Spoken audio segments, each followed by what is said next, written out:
Hi, this is Alfawzia Nihar from At Home Tuition. Welcome to our session today. The topic that we are going to discuss in our today's video is the basic concepts in probability. First, let us start with the definition of probability. A classic definition of probability is the chance or the likelihood that an event will occur, which means the ratio of the number of favorable cases to the total number of possible cases, provided that all cases are equally likely. Probability will always lie in between 0 and 1. If the probability of happening of an event is 0, then it is an impossible event. If the probability of the happening of an event is 1, then it is a sure event. Probability of happening of any event A is equal to favorable number of cases, number of favorable outcomes to that event A over total number of cases. This can be written as small n over capital N. Capital N denotes the total number of outcomes and small n denotes the number of favorable outcomes to that event. Now, while solving probability in math, we have to use some specific definitions of the topic. So let us discuss those basic concepts one by one. While studying probability theory, we will frequently use the term experiment, which means an operation which can produce well-defined outcomes. Actually, there are two types of experiment: deterministic experiment, random experiment. Let's see what is meant by deterministic experiment. The experiments whose outcome is same when done under exact conditions are called deterministic experiment. Let me give you one example. All the experiments are done in chemistry lab will give you the same answer. Am I right? Same result. So those types of experiments are called deterministic experiment. Does this make sense to you? Okay. Now let us see what is meant by a random experiment. The experiments whose outcomes are more than one when done under exact conditions are called random experiment. Do you understand the difference between these two? Okay. Let me give you an example for this also. If a coin is tossed, we may either get a head or a tail. Am I right? The result may vary under the same condition. So that type of experiments are called random experiment. So this is the important thing you should know in probability. So what are the types of experiment? Deterministic and random. Next, we are going to talk about the events in probability. When we perform any experiment, there are some outcomes which are called events. Let us study the different types of events that can occur. Totally, there are 8 different types of events. I have listed them out: trial and elementary event, compound event, exhaustive number of cases, mutually exclusive events, equally likely cases, total number of cases, favorable events, independent events. So if you understand these concepts, then you can easily understand the entire probability concept. Okay, so let us see what are all these one by one. First, let us start with trial and elementary events. In case, if we repeat a random experiment under exact conditions, it is known as trial, and all the possible outcomes are known as elementary events. Does this make sense to you? Okay, let me give you an example for this one. Imagine that we are throwing a dice. It is called a trial, and getting the outcomes 1, 2, 3, 4, 5 and 6 are called elementary events. Does this make sense to you? So this is all about trial and elementary events. This word itself will tell you the meaning. The experiment which is repeated again and again. The trials. Okay. Next concept is compound event. When 2 or more elementary events are combined, then it is called a compound event. Compound means a combination of something, no? So compound event is also very easy to remember. When 2 or more elementary events are combined, then we can call it as a compound event. Okay, I'll give you an example for this one too. When we throw a dice, getting a prime number is a compound event because we can get 2, 3, 5 and all are elementary. Does this make sense to you? Okay, now the third concept, exhaustive number of cases. It is nothing but the total possible outcomes. When we throw a dice, total number of cases are 6 because it is a 6-faced one. So when we throw a pair of dice, exhaustive number of cases is 36. 6 times 6. Does this make sense to you? Now let us see what is meant by mutually exclusive event. It means simultaneous occurrence is not possible. In case if you are going to toss a coin, either head will come or tail will come. So both are mutually exclusive event. Do you understand the meaning of this one? Okay. In case if you are tossing a coin, you may not get head and tail at the same time. Either this may happen or that may happen. Either one of the event outcome will come. Am I right? So that case is called mutually exclusive event. Now let us see what is meant by equally likely cases. This means chances are equal. If you are throwing a dice, each outcome has equal chance. Am I right?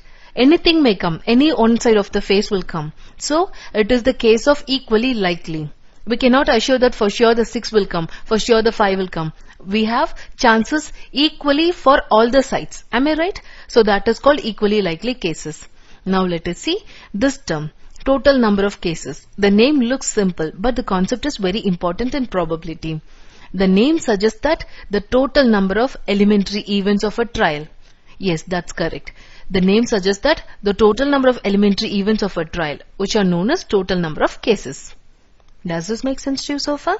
Okay. Now let us see what is meant by favorable event. Yes, favorable means desired thing. Am I right? So favorable event is nothing but desired outcome of an elementary event. For example, when we throw a dice, it is asked that what is the probability of getting a multiple of 3? So what would be the answer for this one? If you throw your die, you'll be getting 1, 2, 3, 4, 5, 6, any one thing out of this. Particularly when you're asked to find the probability of getting a multiple of 3. What are all the outcomes multiple of 3? So in this case, favorable cases are 2 and total cases are obviously 6. Am I right? Because multiple of 3 is 3 and 6. Hope you're clear with favorable event. The answer that we particularly need, that is called favorable event. The success of the event is called favorable event. Okay. Now let us move on to independent events. Independent event. When two events are called independent, if the outcomes of one event is not affecting the outcome of the other.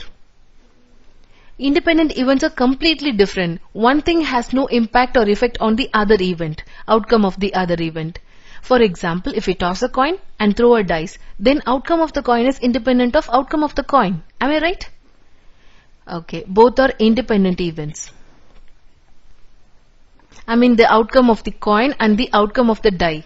They are completely different. One has no impact on the outcome of the other. So those types of events are called independent events. So these are the basic concepts you should learn in probability. The other concepts are easy when you learn all these. You can just compare. The other concepts would be just the opposite of this, excluding of this. Okay. These are the basic 8 concepts in probability. Now let us go through the probability formulas. Probability in simple language can be defined as the ratio of the favorable cases to the total number of cases. So probability of happening of any event, let that event be A, is equal to number of favorable outcomes of A over total number of outcomes. This is small n, this is capital N. This is the very basic formula in probability. Hope you're clear with this one. Next important formula is probability of, if P is the probability of happening of an event A, then the probability of not happening of that event. Previously we saw what is the probability of some event to happen. But this formula is for if the event will not happen, then you have to use this formula. This P denotes the probability of happening of that event A. Probability of not an event is equal to 1 minus probability of that event. Hope you're clear with this formula? Okay. Now I'm going to give you a probability equation. First equation is probability of any event is less than or equal to 1. Probability values will always lie in between 0 and 1. It will always be equal to less than or equal to 1. In case if you're getting probability value greater than 1 means you should have made some mistake in the calculation part. Hope you're clear with the first equation. Now second one. Probability of an event plus probability of not an event is equal to 1. Sum of all the cases is equal to 1. Does this make sense to you?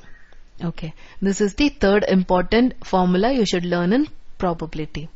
Now let me give you the addition theorem formula. Here is the formula for addition theorem. Probability of x or u or and union both are same. So formula for that one is probability of x plus probability of y minus probability of x intersection y. You should have come across this formula even in Venn diagrams. For more information about the Venn diagrams, you can refer our previous video. Hope you are clear with this formula. Now let me give you formula for mutually exclusive events. If two events are mutually exclusive, they cannot occur simultaneously. Am I right? So for n mutually exclusive events, I am giving the general formula. The probability is nothing but sum of all the probabilities of that event, starting from 1 to n. Or you can write it for two events also. Probability of A or B is probability of A plus probability of B. Do you understand the difference between the previous addition theorem and this one? This is for mutually exclusive event case. A and B denote mutually exclusive events here. Hope you're clear with this formula? Okay, now let us see the formula for independent events. So this is the formula for two events and for n events. I have given formulas for both. So when do we consider the events are independent? Two events are independent if the occurrence of one event does not influence the occurrence of the other event. Therefore, for n independent events, the probability is nothing but the product of all the probabilities of the independent event. Hope you understand the difference between previous formula and this one. Only if you compare the formulas and concepts, you can easily memorize or remember the concepts. Okay. So for two events, when x and y denote the independent events, formula is going to be probability of x and y, which is equal to probability of x times probability of y. Odds in favor of certain event is nothing but number of successes is to number of failures. I'll give that ratio also, the odds formula. Here is the ratio for odds in favor and odds against. Odds in favor of certain event is nothing but number of successes is to number of failures.